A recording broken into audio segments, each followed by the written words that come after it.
Hi everyone, in this video, we're going to look at how Simon Cowell built his $600 million fortune. Simon Cowell is worth an estimated $600 million today. He earned most of his money through his work in the entertainment industry. During the height of his career, he was earning $200 million per year.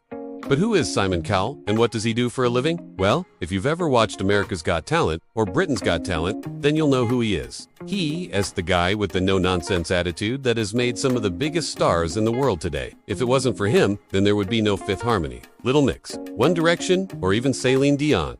At the age of 73, he's still running his own entertainment company called Psycho Entertainment, which specializes in developing new talent. His net worth could continue to grow over the next few years, especially since he signed 14-year-old Bella Porth to his company earlier this year, who experts say could be the next big thing in pop music. Even though he's made over $600 million, he's never been one to flaunt his wealth. He's not known for buying super yachts, private jets, or multiple In fact, he lives in the same house that he bought back in 2004 for $25 million.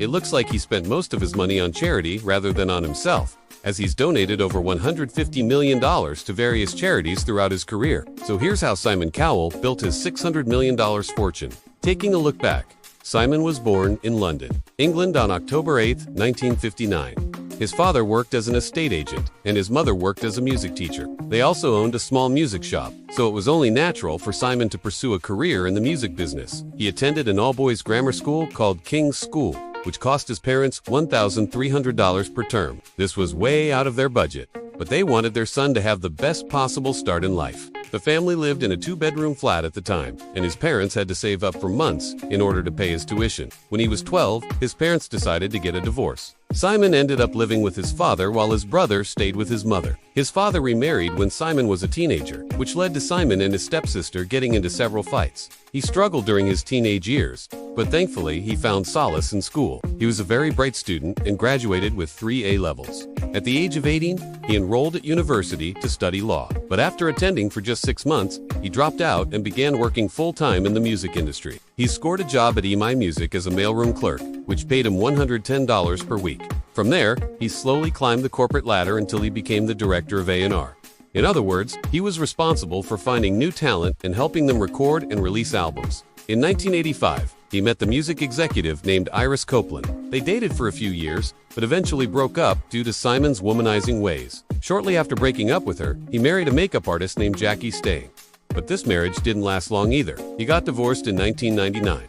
Around this time, Simon developed a reputation for being a bad boy in the music industry. People knew that he was very ambitious and wasn't afraid to speak his mind. Even though he was good at his job, he couldn't keep working for EMI forever, so he took his skills elsewhere in the late 1990s. He worked at a few different companies before label named Psycho Music in 1995. He had some success with this label, but nothing too crazy. That all changed when he partnered up with Sony Music and created Psycho Sony. Together, they released albums from artists like Leona Lewis, Susan Boyle, Westlife, and more. These artists were able to sell millions of albums worldwide and become some of the biggest stars in the UK.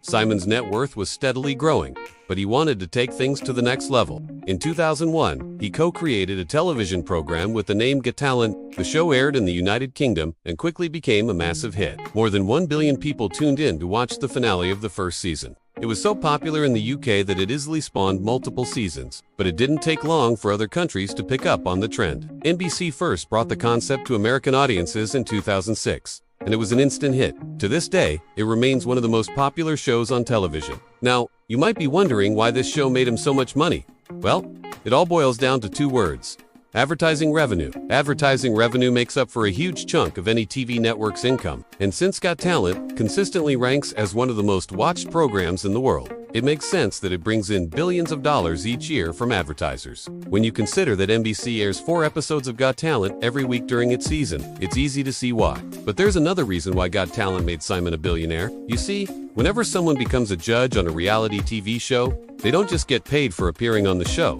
They also receive a percentage of the profits. In other words, every dollar that Got Talent pulls in from ratings, a portion of that goes directly into Simon's bank account. He's done this with a few different shows throughout his career, including America's Got Talent, The X Factor, and Britain's Got Talent. The exact percentages are unknown, but reports suggest that he received at least $30 million per year for judging America's Got Talent. Over the past 15 years, this means that he's pulled in at least $450 million from this one show alone.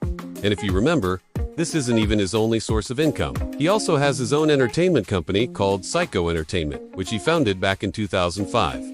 Psycho Entertainment is responsible for launching the careers of many of the biggest pop stars in the world today. You probably already know about One Direction, Little Mix and Fifth Harmony, but they have dozens of other clients, including Kelly Rowland, James Arthur, Derulo, LSD, Jermaine Douglas, Louis Tomlinson, and more. Whenever one of these artists releases an album, Simon gets a cut of the profits. Plus, he also earns a percentage of whatever money they make from touring and merchandise. This is how he's been able to earn tens of millions of dollars every single year. With that being said, let's take a look at his investments. Outside of his core businesses, Simon has several different investments. For example, he invested in a meal kit company called Chef back in 2015, which was valued at $300 million at the time. It doesn't look like his investment was worth $300 million.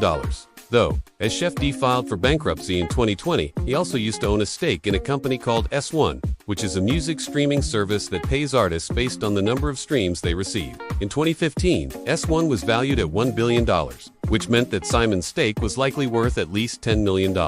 Unfortunately, details regarding his personal investments are pretty scarce. We know that he invests most of his money in safe assets, like bonds and government securities, but we don't know about any other private companies or venture capital firms. Looking back, it's clear that Simon's success can be attributed to three things. First, he was in the right industry at the right time. The entertainment industry was just starting to take off when he entered the workforce. Second, he took advantage of emerging trends. He saw the potential of reality television and leveraged that into hundreds of millions of dollars. Third, he knows how to promote himself. There's no doubt that he's a polarizing figure, but whether you love him or hate him, there's no denying that he's good at what he does. Most people want to be like him, while others want to be him. If you enjoyed this video, then check out the next one.